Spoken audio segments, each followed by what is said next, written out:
Et bonjour, voici aujourd'hui Hands Up, un jeu pour 2 à 8 joueurs à partir de 6 ans. C'est un jeu de Jacques Zaimet, édité par Schmitt, et c'est un jeu idéal pour toute la famille, vous allez voir, parce que c'est très très simple à comprendre. Hands Up est donc un jeu d'attention et de rapidité, et aussi d'orientation dans l'espace, vous allez le voir, parce qu'il va falloir que l'on fasse des signes avec ses mains. Effectivement, dans le jeu, il n'y a qu'un paquet de cartes que nous allons placer au centre du jeu, face cachée.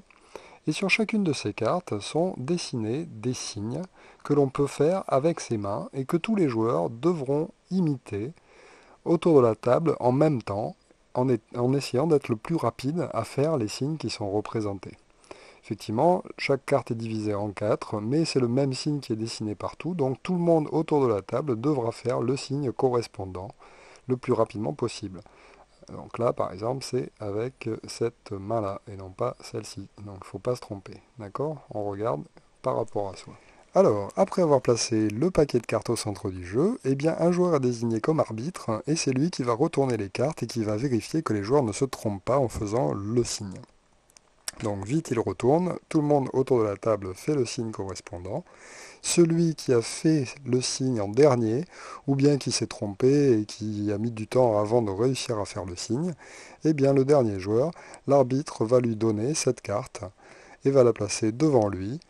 Le but du jeu étant d'avoir le moins de cartes possible devant soi à la fin de la partie. Il retourne donc ensuite la suivante. Hop, on se dépêche de faire ce qui est dessiné. Alors, c'est dessiné soit avec les paumes vers le haut, soit avec le dos des paumes vers le haut.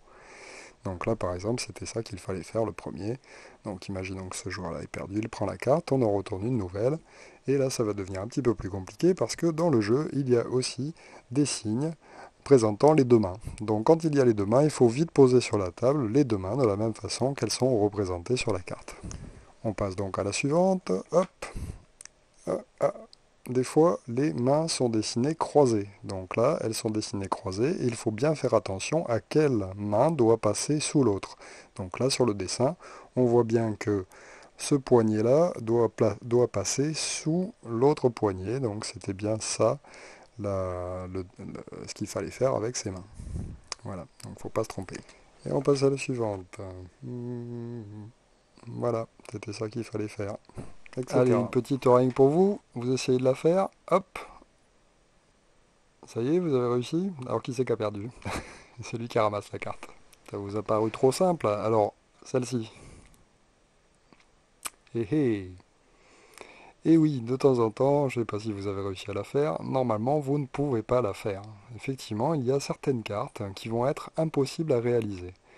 Et quand on va tirer une carte comme celle-ci, sur laquelle le signe est impossible à réaliser, effectivement, là, si j'essaye de croiser mes bras, je vais avoir les pouces qui vont être au mauvais endroit, alors qu'on voit bien que c'est l'intérieur de la paume qui doit être visible.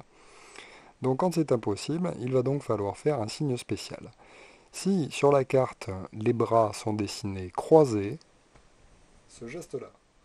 Le dernier joueur à faire ce geste-là quand les bras sont dessinés croisés sur la carte et que la carte est impossible devra donc ramasser la carte correspondante. Autre exemple de geste impossible, si vous avez ça à faire, c'est donc pas possible, mais cette fois-ci, les bras sont dessinés parallèles et non croisés.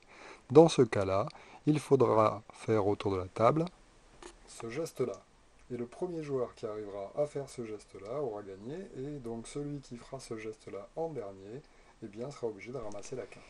Et voilà, lorsqu'on a entièrement épuisé le paquet, eh bien, le joueur qui a le moins de cartes dans son paquet de cartes récupérées a tout simplement gagné la partie. Donc Hands Up est un excellent jeu d'ambiance en fait, effectivement là vous le présentez comme ça vous donne pas du tout une idée de ce que ça peut donner quand on est en groupe, hein, surtout quand on est à 5 ou 6 autour de la table et que tout le monde hurle, et que même l'arbitre a du mal à déterminer qui est vraiment le gagnant, parce qu'il faut bien visualiser en fait dans l'espace quelles sont les bonnes positions de main. Mais voilà, donc un très bon jeu d'ambiance à sortir pour un anniversaire d'enfant, ou à jouer aussi entre adultes si on veut, mais bon, c'est vrai que c'est quand même plutôt pour des enfants, à partir de 6 ans, il y a marqué sur la boîte, même à partir de 5 on peut commencer à y jouer, hein. Et il suffit peut-être un peu de trier les cartes si vous voulez jouer avec des joueurs plus jeunes en mettant seulement les cartes possibles à réaliser. Et ça vous donne aussi un très bon jeu pour des 4-5 ans. Voilà. Merci de m'avoir suivi et à une prochaine fois pour une autre règle de jeu. À bientôt.